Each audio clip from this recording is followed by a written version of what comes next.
Give me the hot sauce, Bill Buck. Give me the hot sauce. What are you doing, Dragic? Well, he was scoring 19 points for Slovenia in the opening round play of the Eurobasket tournament. They haven't played that since back in 2017. Both Dragic and Marko Simonovic are representing their nations. Welcome into episode 96 of Gimme the Hot Sauce. We're nearing the century mark. The calendar's flipped to September.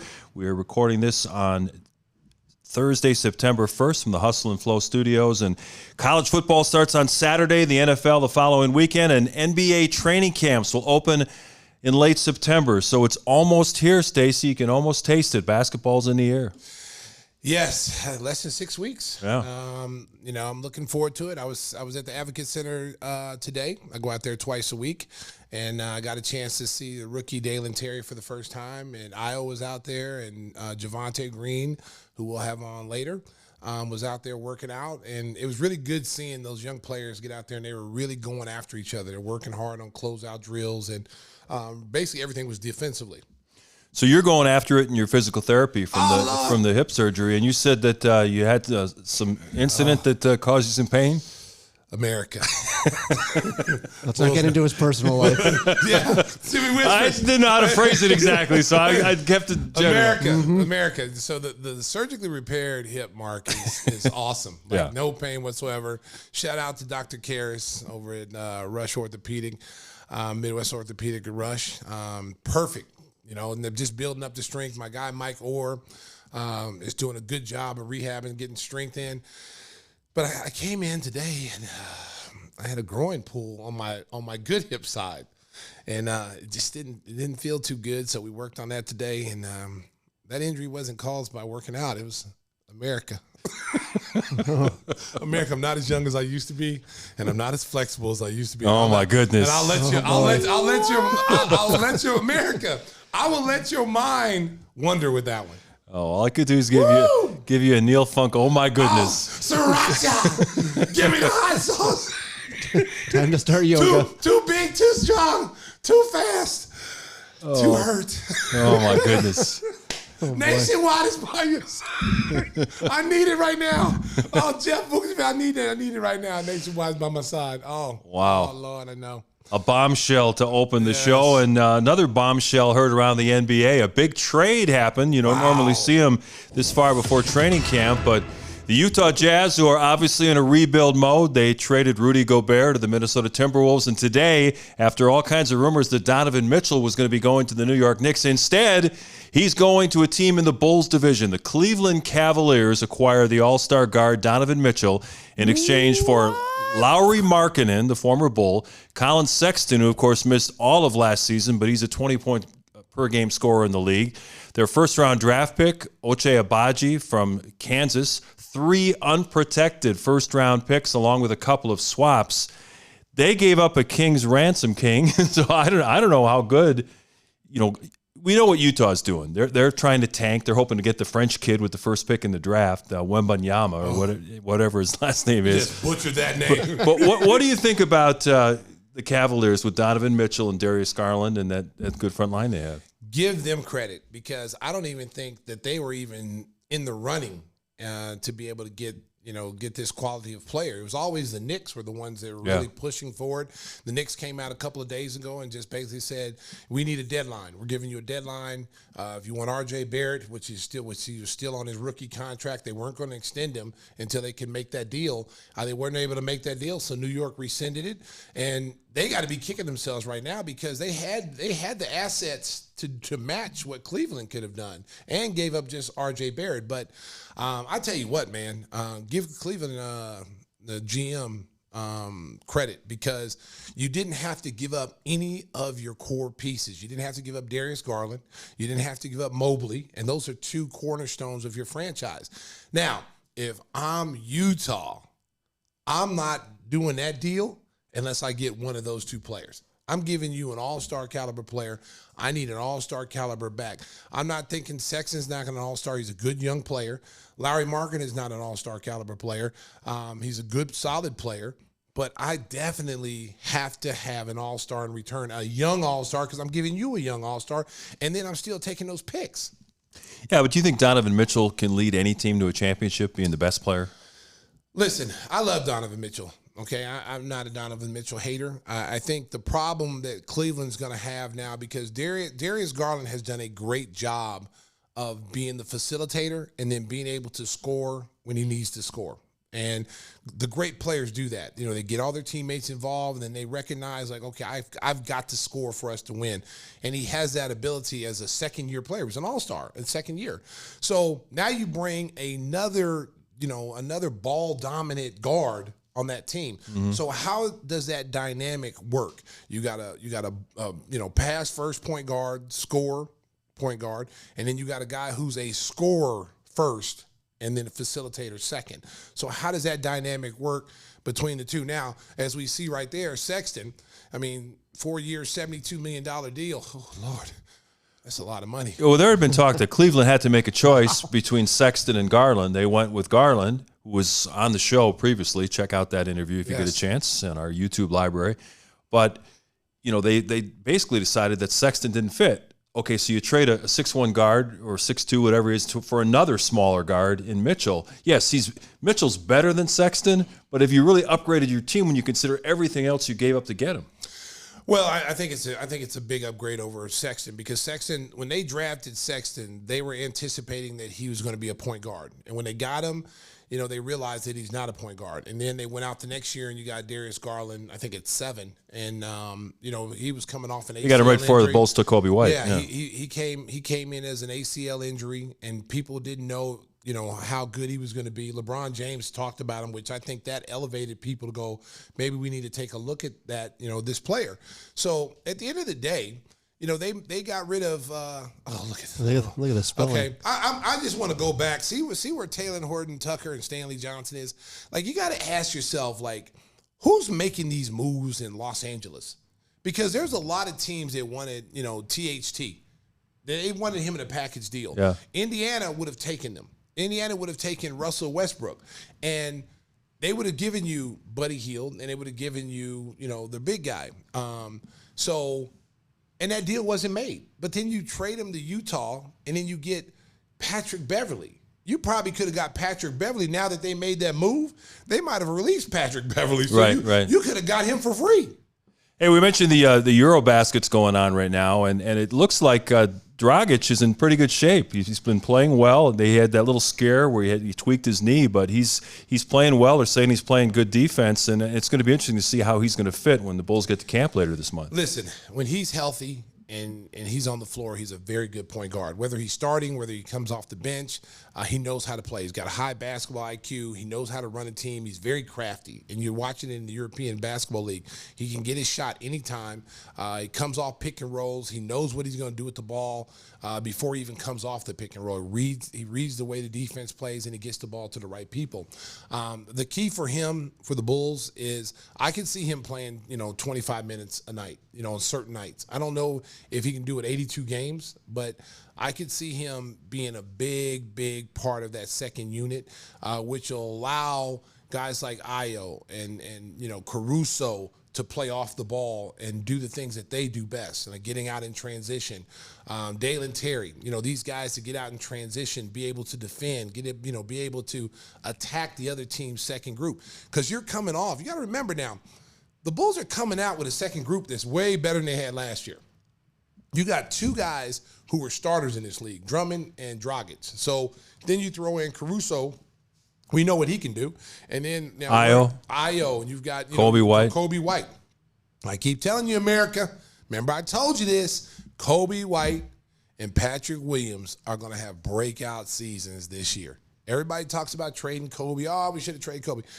When you talk about shooting and you talk about how important shooting is and the Bulls need shooters, people forget how good a shooter Kobe was before that shoulder injury. He's a guy that can go out there and get you 12, 14 points in a quarter. He's shown you that since his first year, and I think it's going to come back. He's been working on his ball handling. He is a confident scorer. He knows he can score in this league. He's seen it. He's had big games where he's had 30-some points. So the kid has a lot of confidence. And what you got to remember, and I tell people this, slow your roll when you criticize a guy. Because last year they're criticizing Kobe. Oh, he didn't shoot the ball well, da-da-da-da-da-da. Okay, remember, he had shoulder surgery. He couldn't play all summer because it happened early in the summer. Right. So he didn't get to work out any. He didn't get to go through a training camp. He came back late. So when he came back, the Bulls were already established with rotations. Now, not only does he have to worry about Mark trying to, get out there and with an injury and get back out and learn how to play again, he's got to try to find out where he fits in. Am I a point guard? Is that going to be my role? Or am I going to be a two guard? So that's got to play in his psyche a little bit. So he never really got on track. But he's going to be on track this year. I think you're going to go back to seeing the old Kobe, offensive-minded Kobe guy to go out there and open up the defense. He's capable of shooting 40% from the three-point line. Yeah, the Bulls start training camp in late September. September 26th is media day with the first practice following right after that. And there's going to be incredible competition for playing time with all the guys Stacey mentioned. And then you factor in Derrick Jones Jr. and our special guest, Javonte Green, who's coming up in a couple of minutes. They're all going to be battling for minutes. It's going to be tough for Billy Donovan and his coaching staff to decide exactly who's going to be on the court at certain times in the game. Before we go to break, we want to talk about our friends over at the Chicago Sky. Candace Parker showed her Hall of Fame form. I mean, she's putting up ridiculous numbers with rebounds, block shots, assists, and she brought the team back to even that series with Connecticut at a game apiece. Well, I tell you what, she knows when to turn it on. Yeah. Like you see her in the regular season, if the game is big and the moment is big, she turns it up. And in the playoffs, she's done the same thing. It's like, okay, all of a sudden she's kind of cruising along. And then all of a sudden at the end of the game, you start looking at her stat line. It's like she's got 18 rebounds, 16 points. So she is a veteran and knows how to play. There it is right there, 22 points, 4 rebounds, 4 assists. And she had 18 and 17 in game one. And the key for the Sky is how they start games. Yes. They were that first quarter, when they have lost that first quarter, has killed them. They got off to a slow start, and then they have to play uphill. Right there, they were plus 10 in that first quarter. They came out with energy. They recognized that this was a must-win game, because when they were playing New York and they lost that first game, and, Liberty came and got that first game, they realized they could win this series. They knew they were the better team. But this is not a team that you can play with. And I think now they recognize after that first game, they're like, hey, we got to come out and stop messing around, or we're going to find ourselves, at home. So I'm looking forward to seeing what they do when they go on the road. Yeah, the WNBA semifinals, both great series. The other one with Seattle and Las Vegas. Both series are tied 1-1, and now the Sky Series, will shift back to Connecticut. Game 3 is Sunday afternoon, so hopefully they can get at least one, bring it back to Chicago, wrap it up, and then get a chance to go on to the finals and defend their championship. We wish all the best for head coach James Wade and the Chicago Sky. Friends of the program. Yeah, another friend of the program is one of our great sponsors, Jeff Vukovic. When it comes to insurance for your auto, home, and business, make sure you contact the king of insurance, our good friend Jeff Vukovic. He supports all the Chicago teams, including the WNBA champion Chicago Sky. It's our buddy, nationwide agent Jeff Vukovic. You can reach him at jeffvuk.com. That's jeffvuk.com. And Stacey. Nationwide is on your side. Woo! We got the close-up, too, the camera work. Doing a great job over there. Nice job by the Sriracha crew. Hey, in the Sriracha waiting room right now is our good guest coming up, and that is next on Gimme the Hot Sauce. So keep it right here. 5 Javonte Greens. That's coming up next.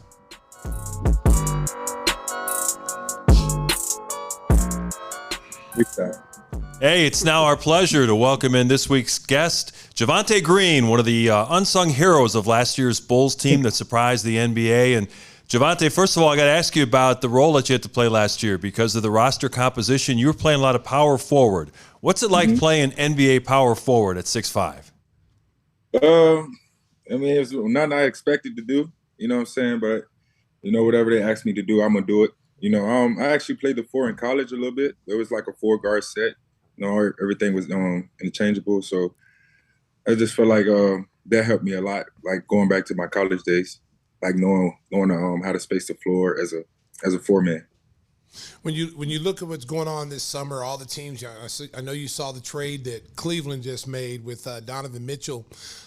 When you guys see that kind of stuff and what Atlanta's done this year, when you guys look at that, is it like you guys are just thinking we just got to take care of our business? We don't care who goes where. We don't care. As long as we do what we're supposed to do, we're going to be where we're supposed to be. Yeah, of course. Stacey, you've been a part of the league. You don't back down from nobody. So I mean, everybody's. We had our little run last year before like injuries and everything. If you want to put that in there, but you know what I'm saying. I think we're we're a good team. You know, we made noise last year before the All-Star to get everybody back healthy. I think we can do the same thing this year. Yeah, the NBA is always about change. Teams, as Stacey mentioned, are making additions to their rosters, making trades and free agent signings and the like. What's been your attitude about this summer in terms of getting ready for next season? It's going to be a little bit different. Patrick Williams is back. You're going to have to compete for playing time just like everybody else is. How competitive do you think this Bulls camp is going to be this year? You know, I think it's going to be very competitive, and I feel like that's going to help us out throughout the year. You know, just going out there and competing from day one, and then you know, all that's going to carry over throughout the season. You know, even though, you know, injury is part of the game. So if somebody fall down, you know, you just step right up and fill that role.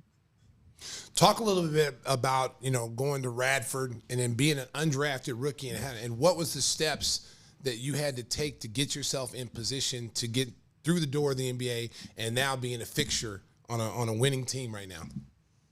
Oh man, the journey is something I can't believe. You know, coming out of Radford, you know, I couldn't get like no NBA. I had like 2 NBA workouts, but every NBA team I worked out with, they was like, well, we don't know what position he is, you know, because I played the 4 in college. And I'm like, I mean, me personally, I was like, wherever you want me to do, I'll do it for you. You know, in my back of my mind, and the journey overseas, you know, it was crazy. You know, playing 4 years over there, you learn from both aspects. And then coming home during the summer and playing like doing NBA workouts, NBA training camps, you know, playing summer league, and you learning both aspects of the international and in the States, you know, how they play. And then I feel like that helped me a lot to understand like just basketball, period. You know, so you know, the journey was a long one, but I'm just blessed I'm here and I'm talking and I can talk about it now. Yeah, your number 2 was retired by Radford. You had a great career there, and then you played internationally. And I know that you've got one of the best Twitter handles out there, 2 Extreme Bounce, which is very cool. And I know some of Stacey's best calls were of you flying to the rim and either throwing it down a putback dunk or just dunking it over the top of somebody's head. How much enjoyment do you get out of flying to the rim and throwing it down hard? I mean, I just love that the adrenaline that I get from the crowd, or you know, even though if I'm watching like the highlights, you can just feel how like if nobody's at the game, you know, and you can just feel like Stacey, you know, just throwing that energy out there, and you can just feel it. And, you know, I mean that excites me, you know, just getting that feeling, you know, just getting that adrenaline, like just getting the crowd into it. The one thing I've always said when they got you from Boston, and it was during the COVID situation. The one thing I always liked about you, no matter how many minutes you came in with energy. And I likened you to Tony Allen. Like, you remind me of Tony Allen with how tenacious he was on defense. But I think you have more offense than Tony Allen, and more bounce. Even though Tony back at Oklahoma State had some bounce, yeah. But I could see exactly why like the Bulls fell in love with your energy, because I think a lot of people get caught up in you have to be a superstar in this league, and there's places for guys like yourself who bring high energy that can play multiple positions that are invaluable. And I look at you, I look at Caruso. You know, you guys coming in and giving that spark off the bench, or whether you're starting, is so important for a team to have success. Mm-hmm. I mean, me personally, I just want, you know, I didn't let none of that bother me. It's like at first I was just like blessed to make it at first when I was in Boston. And then like towards like my second year, you know, because the first year we was in the bubble. So it was just like, I was like, this can't be like how the NBA is. Because it was like so confusing to me, because like, you know, we had the pandemic and then just playing without fans, you know, after you have been playing with fans and then playing without them, I just felt weird. And then like towards, like I was like, all right, I'm not blessed. I'm blessed to be here, but like now, you know what I'm saying, I want to showcase my talent. So like I just started working hard, and then when I got here, you know, I just kept the mindset of staying humble. So whenever I got my chance, I just knew like what I was capable of, and I was just trying to showcase that and like let the coaches know. Hey, take us behind the scenes of the Bulls locker room. Who are some of the the cut-ups, the guys that are making people laugh during the season that keep things loose? Because I know fans are always curious about who's got the biggest personalities on the squad. I mean, everybody has the jokes around the locker room. But for me personally, Kobe White is pretty funny to me. You know, he always we call him a troll because he always trolling people. And I say him. Ayo's funny.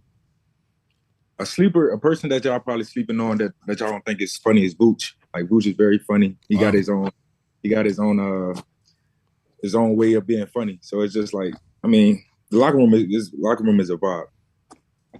I'll tell you what, go back to your days as a football player. See, people don't really know that you was a quarterback. And do you feel like that football mentality has helped you in basketball?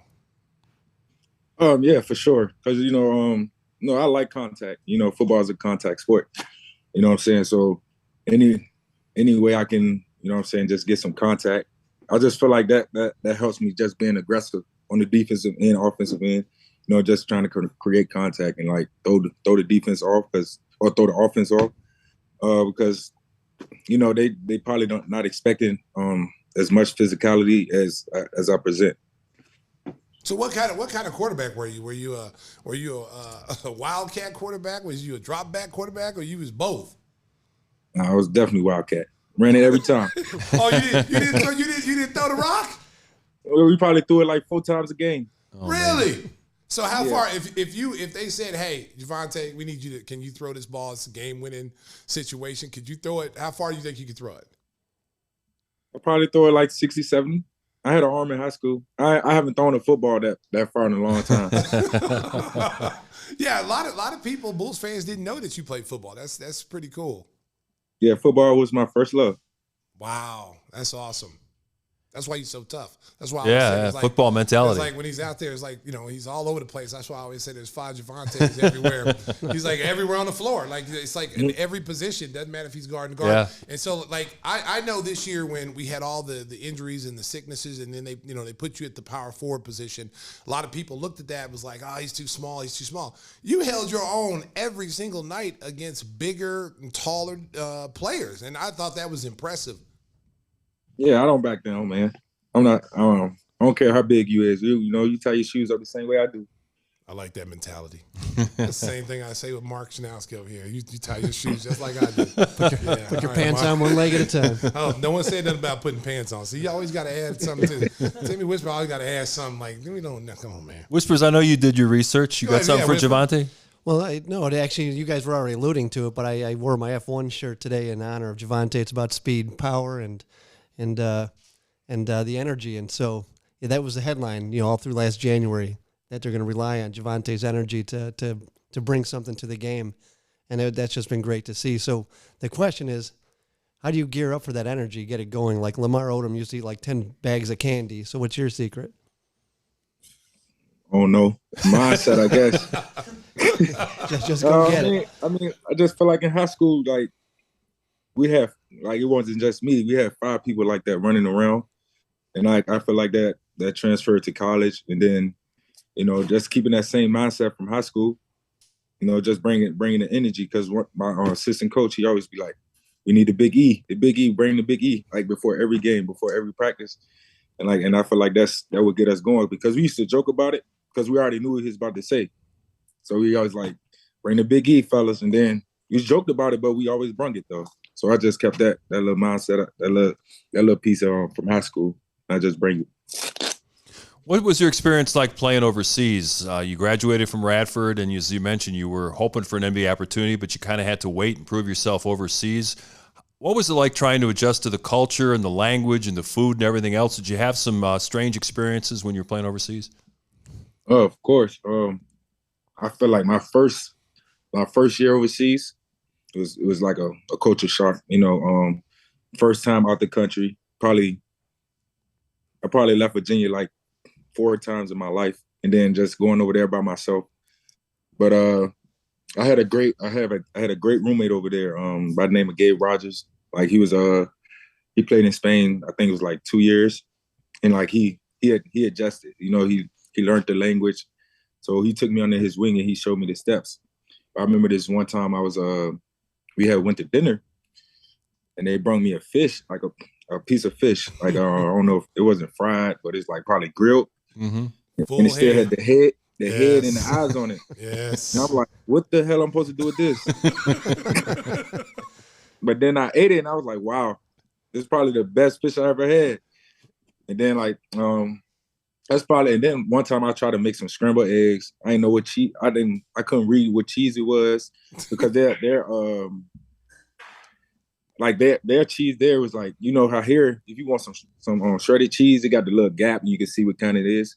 And I picked it up and it was like Parmesan cheese, and I tried to, you know, put it in the eggs, and I was shitty all day. Oh wow, yeah, that's an adjustment being overseas. Give our listeners a little bit of the origin, because like, you know, your nickname is Woo, the Savage Woo. So give us the origin of that particular nickname. Who gave you that, and what does it mean?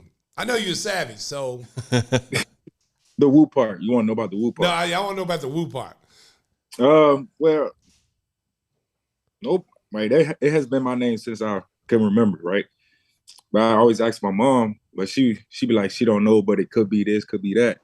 So one time, we was I think it was last summer, we was on family vacation. We was talking about it, and then my cousin had brung it up. She said that I should sit around when this was like when Wu-Tang was out. Yeah. But all my uncles and cousins, my older cousins, used to sit around. They used to rap.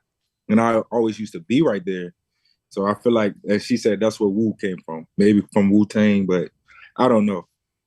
You hear different stories. So that's a family nickname then. Yeah. Oh, that's cool. I've used it on the air a couple of times. Yeah, I piped it up a couple of times. You family? Yeah, that's what I'm saying.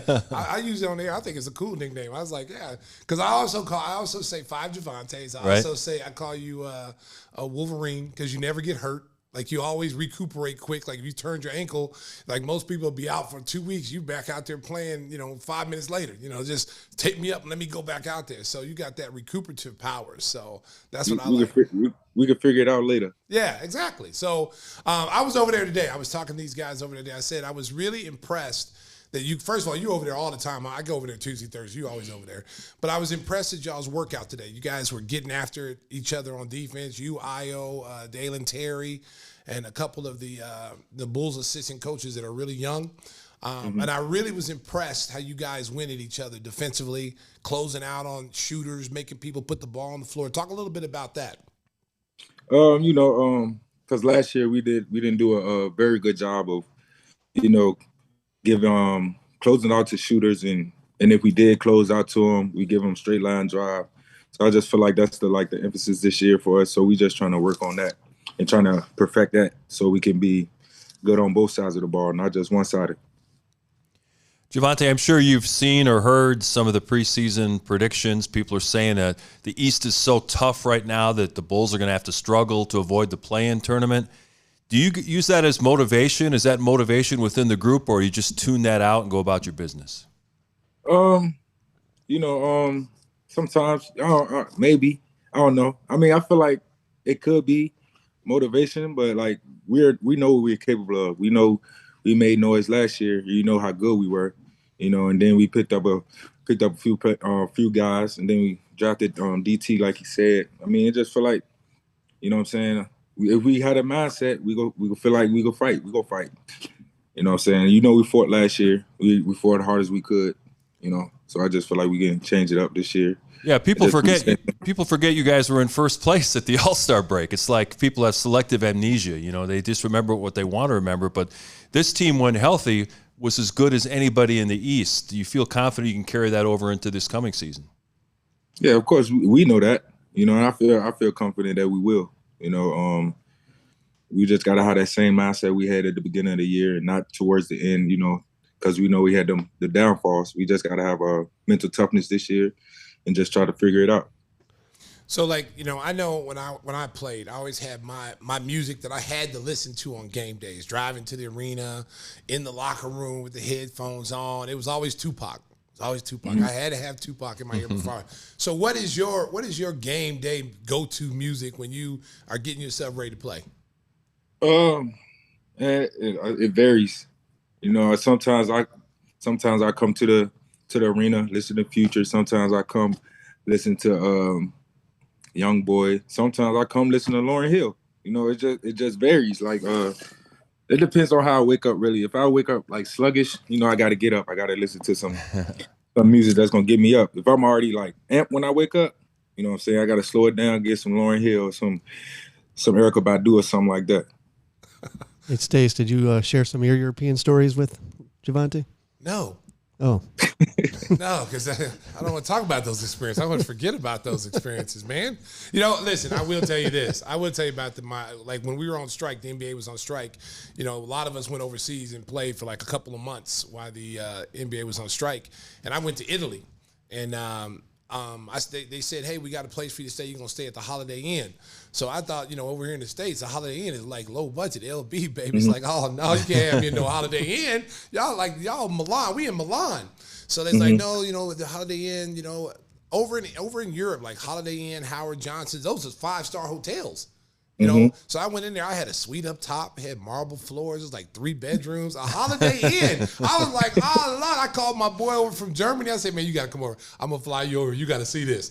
I'm in a Holiday Inn, baby. And it's 5 stars. It's like the Ritz-Carlton. Yeah. I couldn't believe how dope it was. And then I got to go to like the Versace, like the little things where they go with what you call it, the modeling, you know, when you go watch the runway. Yeah. Oh man, that was awesome, dude. That was awesome. So where did you play at? What places did you play?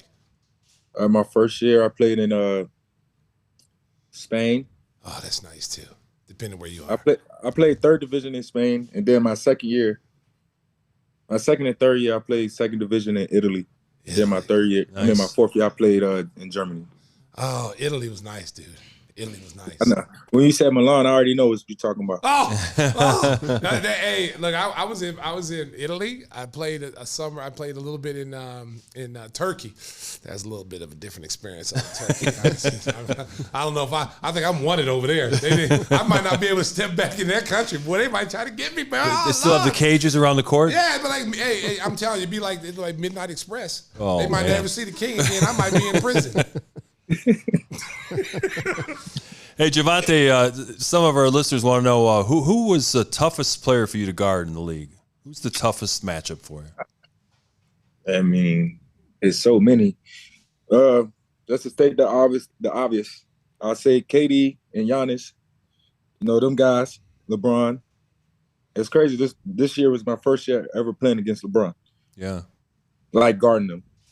So, of course, the obvious. But the sleepers, I'll probably say, you know, y'all know D-Book tough, Bradley Beal tough. Shoot.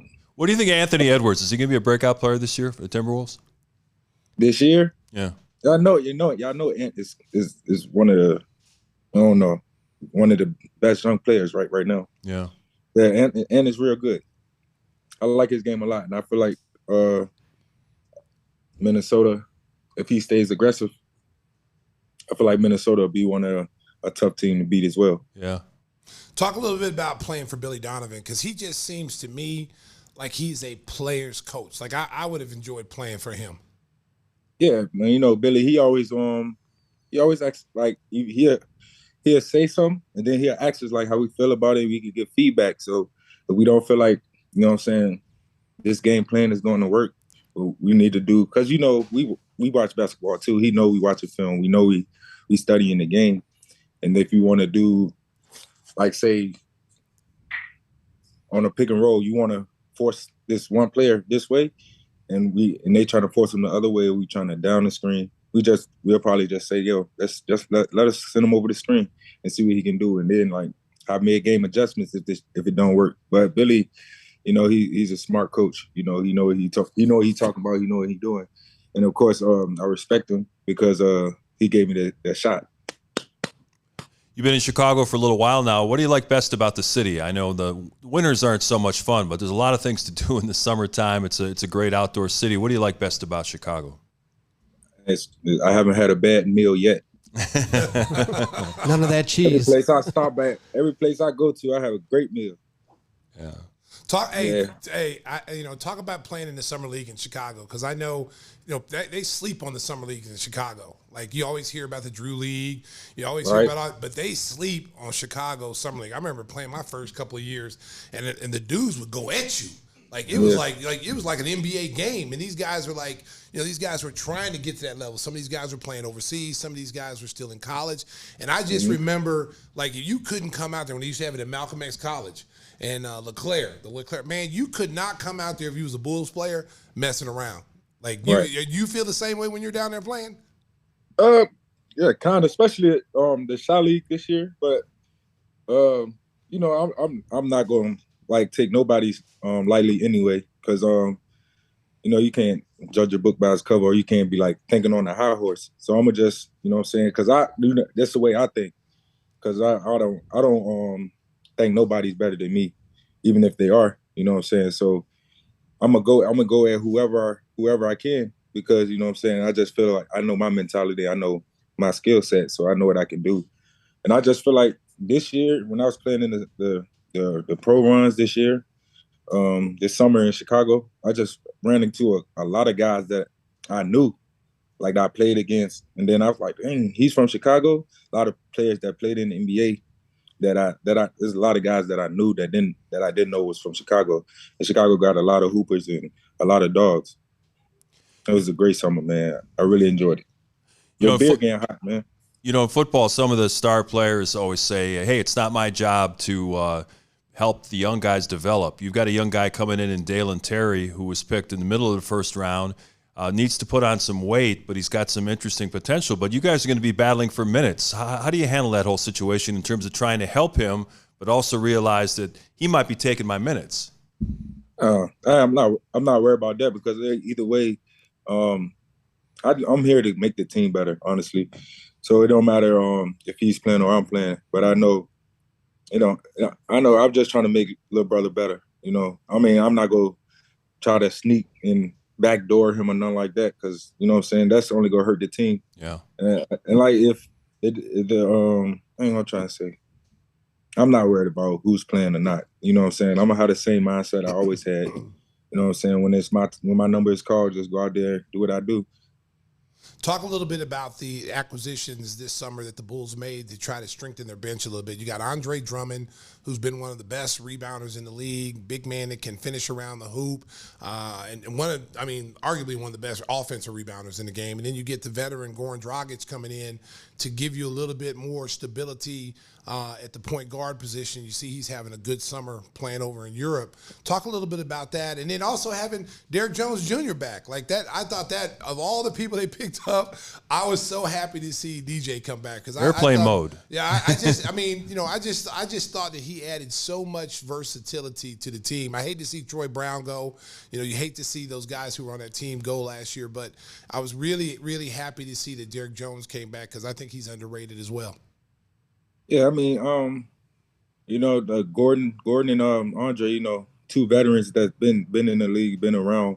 I feel like that'll help us this year, because Gordon, he got that European mindset. He knows how to move the ball around. The ball won't stick as much. And Andre, he's gonna do what he's gonna do, defense and offensive rebound. I feel like that's what we needed a little bit more last year, like a guy that can screen, roll, be a lob threat, and then on the defensive end, protect the rim. DJ, that's my guy. He coming back. So it's up. How me and DJ kick it.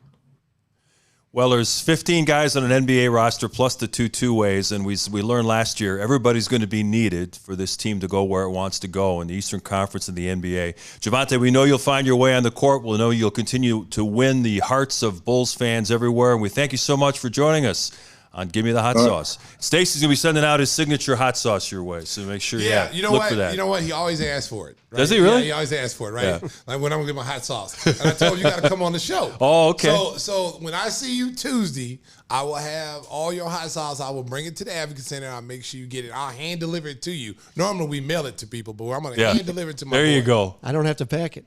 Yeah, this is a hot sauce packer. He likes to pack everything. Wow. Hey, I ain't come on the show for the hot sauce though. I know. We appreciate you. Yeah, you my boy. That's my boy. That's my guy right there. Javonte Green, thank you so much for spending some time with us, and best of luck this season. All right, thank y'all. See you next week, boys. Have a good weekend. Right. You too.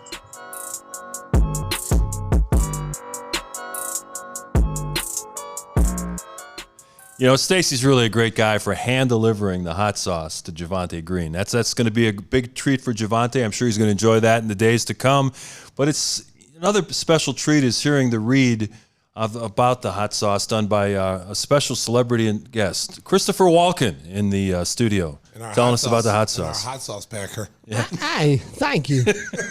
And it saves a little time for whispers from packing, which is nice. Trying to score the best hot sauce in the game? Well, listen up, because we have a variety of flavors that'll bring some spice into your life. That's right. Give me the hot sauce. It's the best small batch organic sauces for your kitchen. Whether Chicago-style red sauce with a garlic twist, fan favorites in Pets Verde, a spicy Sweet King's Q. Oh, you love it. I'm the hottest of the bunch, Chicago Fire. Like I said before, burn your goddamn eyes out. Give me the hot sauce. Stop by GimmeTheHotSauce.com and use code KING21 to get 21% off your first order. Nice job, Chris. Thanks for stopping by. Thanks. Do you be back. Do you think you're in charge? Do you think you're in charge, Christopher? I'm the king of New York. No one cared who I was until I put on the mask. Take that jockstrap off your face. I'm about to kick your ass. I don't understand what you're saying. It's become a weekly thing, the Bane versus Christopher Walken. Oh, my God. You only get that here on Gimme the Hot Sauce. So go to GimmeTheHotSauce.com and place your order. And Timmy's going to be back in the back room with the lights off, packing that hot sauce. Packing it. Wait, Packing it in there. why are the lights off? It's a special variety pack. You don't know what you're getting. Yeah, Oh, exactly. Excellent. Some freaky stuff going on here at the Gimme the Hot Sauce Studios, baby. Yeah, that was weird. even for Tim, that's weird for Tim. Well, yeah, my mind starts wandering. Hey, we mentioned the fact that football season is here, a full slate of college football. Matter of fact, as we are recording this podcast on Thursday, we've got some games coming up tonight. Penn State plays Purdue. Minnesota is in action, another Big Ten team, and they've got the brawl, the backyard brawl going on with West Virginia playing Pitt. So some games on the schedule coming up on Thursday, and then coming up on Saturday, couple of top 20 matchups. You've got Oregon playing defending national champion Georgia, and then the big one in Columbus, Ohio, the Buckeyes, the second-ranked Ohio State Buckeyes, hosting the Fighting Irish of Notre Dame. So some good games on the slate, Stacey, and I think it's a nice way to start the season when you get some of these good teams going head-to-head. Yeah, I'm looking forward to that Notre Dame and Ohio State game in the Horseshoe. That's a huge game, and it's an early game. I mean, it's like could be a preview later on, but the good thing about these early games is that you could lose and then still be in the playoff picture at the end of the game. So, like if I'm Notre Dame, if I go in there and make that game close and we end up losing, that's only going to help them because you're playing in a hostile environment. So, look at my Sooners, they're number 9. Okay, but if they lose a game, I'm number 1. I went to Alabama. You know, I jumped ship. I jumped ship quick. You know, I ain't gonna lie. I jumped ship quick. We got a new coaching staff. It's going to new quarterback. It's going to take a while for things to round into shape. They're playing UTEP, so that's an easy game in game 1. You know what, Mark? Nothing's easy when it comes to a new quarterback and a new coach. Anything can happen. UTEP, I didn't even know they had a football program. They're the miners. Yeah, but mining for gold. If they beat Oklahoma, I'm going to be completely shocked. They're not going to beat Oklahoma. All right, Mark. I think they're like a 38-point favorite in that Okay, game. I might have to go to the betting thing. Since you believe in Oklahoma, I might have to do it. Hey, where's Nebraska? They got beat by Northwestern. They got beat by Northwestern. Nice win for Coach Fitz and company. And that was in Dublin? Yeah. That's how you do it. Nebraska might need A to guy stay named over there. Fitzgerald has to win in Ireland, right? Yeah, that's how you do it. That was fun to watch. They did a nice job, and Illinois won their opener as well. They got a tough game tomorrow night. They go to Indiana in their Big Ten opener. NFL is around the corner. The Bears, of course, had to make their cuts down to 53, and then they did some wheeling and dealing. They picked up an offensive lineman from the Las Vegas Raiders who was let go, who was a former first-round draft pick, but unfortunately, Alex Leatherwood also led the NFL in pressures allowed. So maybe there was a reason why he was cut after 1 year. Boy, Alex Leatherwood, that sounds like a porn name. Yeah, that could work. Yeah, Leatherwood or a horror movie. Watch out for Leatherwood. You know what? Listen, he was a first round pick. Yeah. Like maybe it was just a bad situation in Vegas, and it just didn't work out. But I mean, come on. I mean, that's a former first round pick. If he gets with a good line coach that can help him, and you got a mobile quarterback compared to not having a mobile quarterback. So, like, when you got Derek Carr back there, he's kind of stationary. So if you get beat just a little bit, he's a statue. But you got a kid back there that can keep plays alive. And the one thing I've noticed with Justin Fields that wasn't around last year is he keeps his eyes down the field. Like, even when he's running and he's scrambling, he's not looking at the defensive, where I'm going to get hit. He's constantly looking downfield to make a big play, and that's normally when you get big plays. That's why you see Patrick Mahomes being able to, extend plays and keep plays alive. The key, like I said, is like these referees need to wake up, man, because I've seen that kid slide a couple times this year and get popped. Oh yeah, you got drilled last week. I'm going to tell you something. Officials who allow that to happen should get fined big time. Just like they fine the players for doing certain things, you need to do that to the officials. You need to start fining them. When these quarterbacks slide, you're picking and choosing who you want to throw flags on. If Tom Brady, if you breathe on Tom Brady, that's a flag. Same thing with, Aaron Rodgers. But these kids, like Fields running around, Trey Lance, when, they expect them to be running backs, so they're running quarterbacks. But if they get down and slide, don't punish them. Give them the same respect you give these other quarterbacks. Yeah, Justin Fields was outstanding in that final exhibition game against the Cleveland Browns, 14 for 16, 3 touchdowns. And the last touchdown was the best that you mentioned, Stacey. He rolled to his right. I think last year he just would have run out of bounds or thrown it into the ground. He waited for his tight end to clear and got the ball to Cole Kmet for a touchdown. Well, it's kind of like how when I play Madden. I keep my eyes up the field when I'm playing online, and then I see my receivers going deep, and that's what always happens. So it's the same thing in real football. Like, you got to keep your eyes up the field, and especially when you extend the plays, because if your offensive line is your weakest area, your quarterback is going to be constantly getting out of the pocket. He's going to be constantly moving around, and if you got the receivers that can get some separation when he's in trouble, Mooney does a good job, You've got to be able to make plays for the kid. So if he's running around and he's throwing you the ball, there can be no drops. There cannot be anything that is not helping him out, because that only helps his confidence when he's able to make a throw to someone and when the play is broken and you make the play for him. Bears open the regular season at home against the San Francisco 49ers, and Jimmy Garoppolo will be part of that 49ers squad. He has signed a 1-year contract to stay in San Francisco to back up Trey Lance. We'll be watching that throughout the season. I think he may get his chance to play before long. And speaking of a guy from Arlington Heights, the Bears announced today that they're going to have a news conference next week, Thursday, in Arlington Heights, where they're going to announce their plans for a new stadium. So they're not messing around. So in your backyard, you're going to have football. I love it. That's just enough to keep me here another couple of years. It's interesting how quickly they're moving, because normally things go very slowly with that franchise, and they're not messing around. I mean, it's going to be, to have the NFL's charter franchise playing in Arlington Heights just seems a little bit weird. Well, wouldn't it be just funny if they were out there and they had the announcement, yes, we're staying at Soldier Field.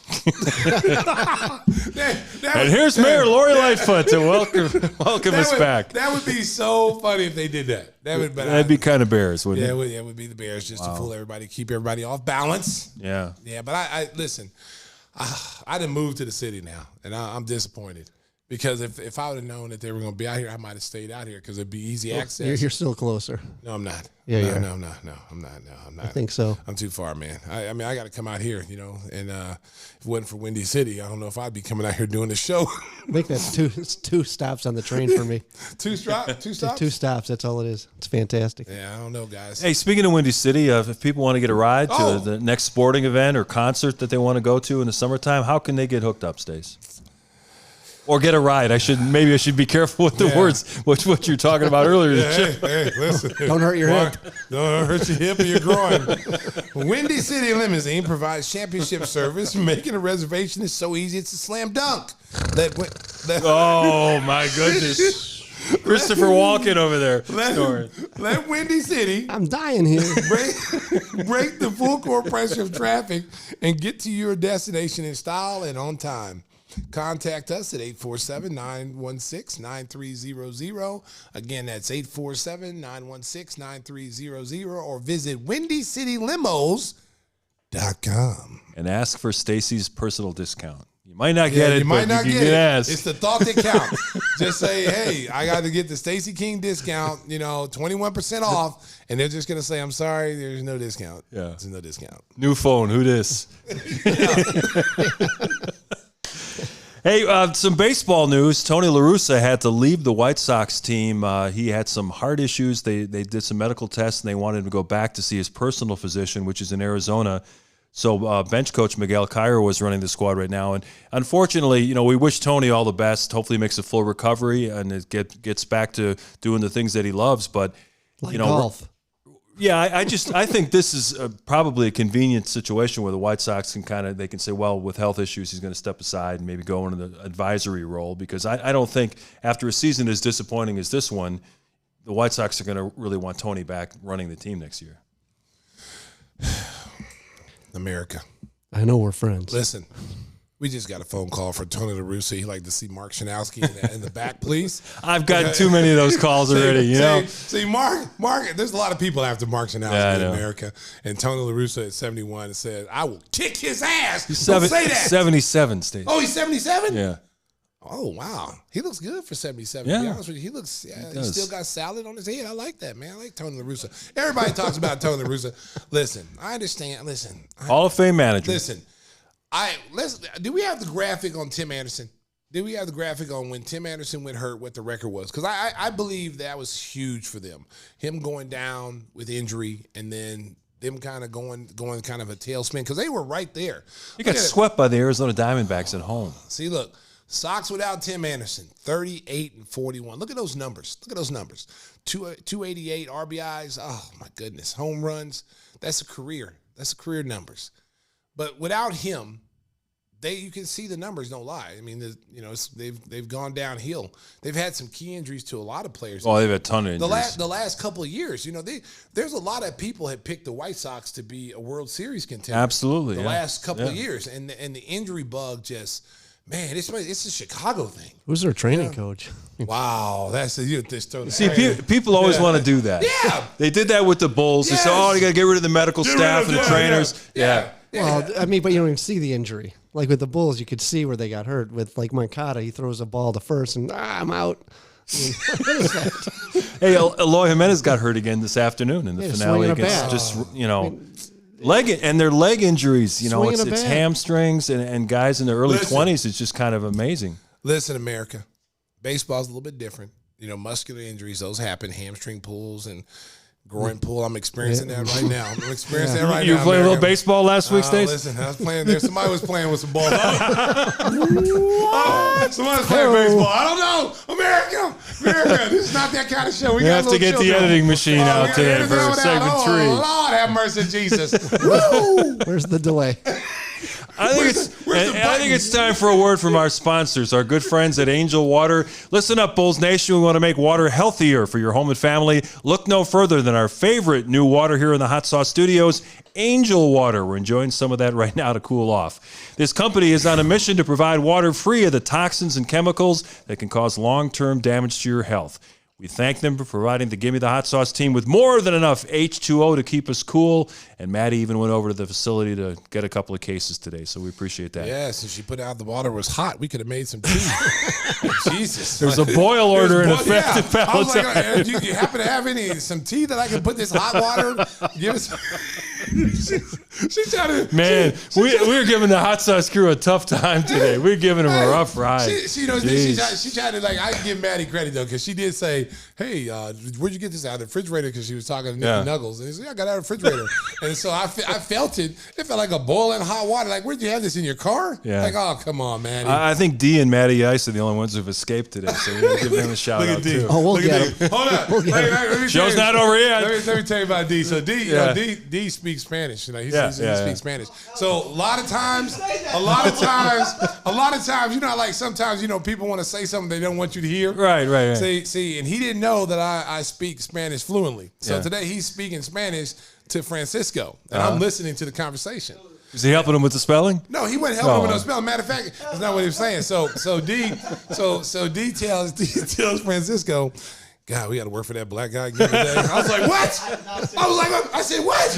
And oh my goodness! I said, wait, I heard you. And he's like, no, I didn't say that. But he didn't know. He didn't know I'm fluent in French. Yeah. Parlez-vous français? Oui. Don't try to pull that on the king. Look at him. Yeah. And so today he found out, America, that I know how to speak Spanish fluently. Yeah. So don't say nothing around me no more. Oh, really? Okay? Yeah. Uno más cervezas, por favor. Oh, look at Tim. What was that, Tim? Was that like African? What, you know? I don't know what that was. Was that Swahili? I mean, what was that? Spanish. Could I have another beer, please? Oh, is that the only thing you know? I know how to order beer and where's the bathroom in 40 languages. No, you don't know what it's French. Well, quite a few. Okay, what is it in French? Oh, that's easy. Give me something hard, like Chinese. Okay, Chinese. What is it?